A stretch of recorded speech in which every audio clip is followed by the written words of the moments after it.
জানো তো, বাড়িতে প্রথমবার চকলেট স্টাফ করা ব্রেড বানিয়েছিলাম। আর ফার্স্ট টাইমে যে খেতে এত ভালো হবে, নরম হবে, এটা আমি ভাবিনি। তাই ভিডিওটা তোমাদের সাথে শেয়ার করছি। আশা করি সকলের এই ভিডিওটা খুব ভালো লাগবে। আমি এখানে একটা ভালো ব্র্যান্ডেড ইস্ট কিনেছিলাম। হালকা জল, যেটার মধ্যে আঙুল যেন ডিপ করা যায় এমন কম গরম জলের মধ্যে একটুখানি চিনি আর ইস্ট ভিজিয়ে রেখেছি যতক্ষণ না ফুলে যায়। আগে দেখে নেবে ইস্টটা এইভাবে ফুলে উঠেছি কিনা, তবেই কিন্তু ময়দার পরিমাণগুলো নেবে।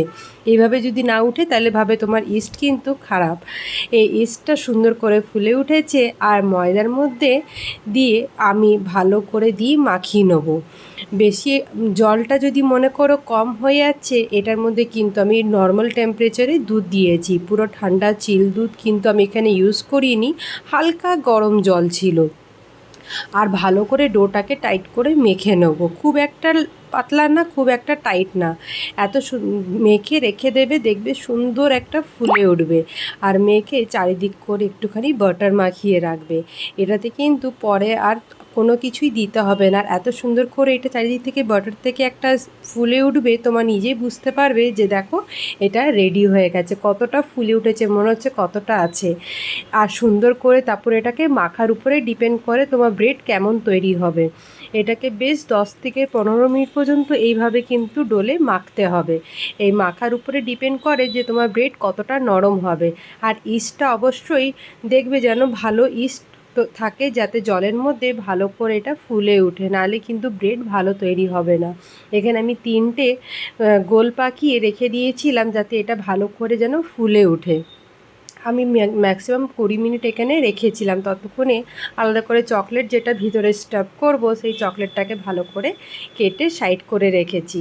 আর এখানে বড় বড় লিচিগুলোকে আমি ভিতরে চকলেট ভরে নেবো। এটা খুব তাড়াতাড়ি হয়ে যায়, শুধু মেখে রাখতে হয়। আমি এখানে কমসে কম আধা ঘন্টা আগে আমি কিন্তু ময়দাটাকে মেখে রেখেছিলাম ফুলে ওঠার জন্য। যতক্ষণ না এটা ফুলে উঠছে, আমি আধা থেকে 1 ঘন্টা মেখে আগের থেকে রেখেছিলাম। তারপরে কিন্তু আমি চকলেটগুলো প্রসিডিওরগুলো পুরো করছি। আর বানানো কিন্তু খুব ইজি, খুব তাড়াতাড়ি হয়ে যায়। বাড়িতে যদি বাচ্চা থাকে অবশ্যই কিন্তু এইভাবে বানিয়ে রাখতে পারো। চকলেট টিফিনে বা বিকেলে স্ন্যাক্সে আরামসে কিন্তু বাচ্চাদের জন্য দিতে পারো। আমি ফার্স্ট টাইম বানিয়েছিলাম, খেতে খুব ভালো হয়েছিল, তাই তোমাদের সাথে শেয়ার করছি। তোমরা কিন্তু অবশ্যই এইভাবে বানাতে পারো। আর যাদের কাছে ওটিজি নেই, এইভাবে থালার মধ্যে বাটার মাখিয়ে একটা বাটি বসিয়ে আমি কড়াইয়ের মধ্যে চাপিয়েছিলাম। গ্যাসে কি সুন্দর করে যেন হয়ে যায়। আমি গ্যাসেও প্রথমবার করছি, এর আগে কিন্তু আমি ওটিজিতেই বানাতাম। তাই পুরো প্রসিডিউরটাই তোমাদের সাথে শেয়ার করলাম। যাই হালকা হয়ে এসেছে, আবার থেকে উপর থেকে একটু বাটার লাগিয়ে ঢাকা দিয়ে দিয়েছিলাম। দেখো কি সুন্দর করে হয়েছে, দেখে মনে হচ্ছে হয়তো উপরটা একটু বেশি বেকড হয়ে গেছে, বাট নরমও হয়েছে। আর ভিতরে চকলেটের সাথে এত ভালো হয়েছে খেতে, বাচ্চাদের এটা সব থেকে লোভনীয় হবে, যেহেতু ভিতরে চকলেট স্টাফ করা এরকম ব্রেড। আর বাড়িতে বানানো এরকম ব্রেড যদি পাওয়া যায় তাহলে তো আর কোনো কথাই না, বলো। সকলেরই ভীষণ পছন্দ হবে। একবার বানিয়ে আমার ভিডিও দেখে যারা যারা ট্রাই করোনি, প্রথমবার এইভাবে ট্রাই করতে পারো, খেতে কিন্তু খুব ভালো হয়।